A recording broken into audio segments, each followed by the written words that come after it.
بسم اللہ الرحمن الرحیم۔ صحیح بخاری حدیث نمبر 3922۔ حضرت ابو بکر نے بیان کیا کہ میں نبی کریم کے ساتھ غار میں تھا۔ میں نے جو سر اٹھایا تو قوم کے چند لوگوں کے قدم باہر نظر آئے۔ میں نے کہا اے اللہ کے نبی، اگر ان میں سے کسی نے بھی نیچے جھک کر دیکھ لیا تو وہ ہمیں ضرور دیکھ لے گا۔ نبی کریم صلی اللہ علیہ وسلم نے فرمایا ابو بکر خاموش رہو، ہم ایسے روح ہیں جن کا تیسرا اللہ ہے۔ صحیح بخاری حدیث نمبر 3895۔ نبی کریم نے حضرت عائشہ سے فرمایا تم مجھے 2 مرتبہ خواب میں دکھائی گئی ہو۔ میں نے دیکھا کہ تم ایک ریشمی کپڑے میں لپٹی ہوئی ہو اور کہا جا رہا ہے کہ یہ آپ کی بیوی ہیں، ان کا چہرہ کھولیے۔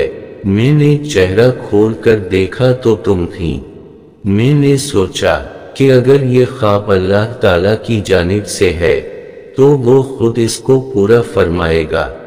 صحیح بخاری حدیث نمبر 3894۔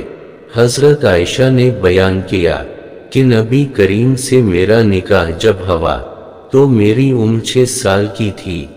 پھر ہم مدینہ ہجرت کر کے آئے اور بنی حارث بن خزرج کے یہاں قیام کیا۔ یہاں آ کر مجھے بخار چڑھا اور اس کی وجہ سے میرے بال گرنے لگے، پھر مونڈھوں تک خوب بال ہو گئے۔ پھر ایک دن میری والدہ ام رومان آئے۔ اس وقت میں اپنی چند سہیلیوں کے ساتھ جھولا جھول رہی تھی۔ انہوں نے مجھے پکارا تو میں حاضر ہو گئی۔ مجھے کچھ معلوم نہیں تھا کہ میرے ساتھ ان کا کیا ارادہ ہے۔ آخر انہوں نے میرا ہاتھ پکڑ کر گھر کے دروازہ کے پاس کھڑا کر دیا اور میرا سانس پھولا جا رہا تھا۔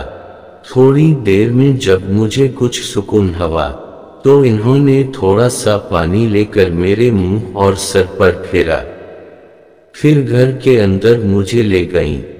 وہاں انصار کی چند عورتیں موجود تھیں جنہوں نے مجھے دیکھ کر دعا دی کہ خیر و برکت اور اچھا نصیب لے کر آئی ہو۔ میری ماں نے مجھے انہیں کے حوالے کر دیا اور انہوں نے میری آرائش کی۔ اس کے بعد دن چڑھے اچانک رسول اللہ صلی اللہ علیہ وسلم میرے پاس تشریف لائے اور انہوں نے مجھے آپ کے سپرد کر دیا۔ اس وقت میری عمر 9 سال کی تھی۔